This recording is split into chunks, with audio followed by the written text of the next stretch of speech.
Silence silence, তোমাদের পরীক্ষার জন্য 2 ঘন্টা সময় দেওয়া হলো। 2 ঘন্টা বসে বসে কি করব? পরীক্ষা দিবি রে হতচ্ছাড়া, পরীক্ষা দিবি। কুচযুগ শোভিত মুক্তা হারে শেষবারের পরীক্ষাটা দাও মা পাশ করিয়ে। এই তোর কি সব হবে? তুই বসে আছিস কেন? ভাবছি ম্যামের মেয়েটাকে কিভাবে পটাবো, মেকআপ কিট দিয়ে নাকি ফ্যান্সি শাড়ি দিয়ে। না হলে আমি পাশ করতে পারবো না, বুঝলি তো।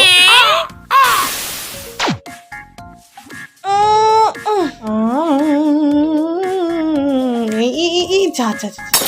এই বিল্টু, চুপ করে বসে লেখো, বেশি ঘাড় ঘুরিও না।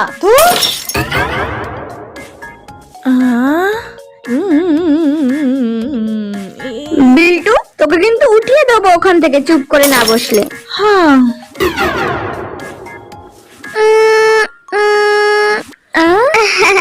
আচ্ছা, নিউটনের চতুর্থ সূত্রটা কি জানো? তোর ব্রেনের সাথে নিউটনের ব্রেন পরস্পর ব্যস্ত অনুপাতিক।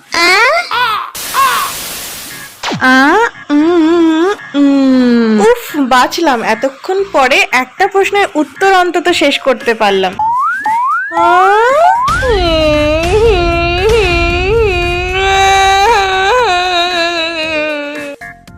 হৃৎপিণ্ডটা যেন কেমন হয়। তোমাদের আর মাত্র 5 মিনিট সময় আছে, তাড়াতাড়ি লেখা শেষ করো। জেটিসি। মূর্খ বালক, এর মানে হলো জুতোর তলায় জুতা। ও, এরকম উত্তরও হয়? আর সময় নেই, সবাই এবার খাতা দাও, খাতা দাও। দূর, এটাই লিখে দিত, অন্তত একটা তো উত্তর লিখতে পারলাম। তোর তলায় জুতা।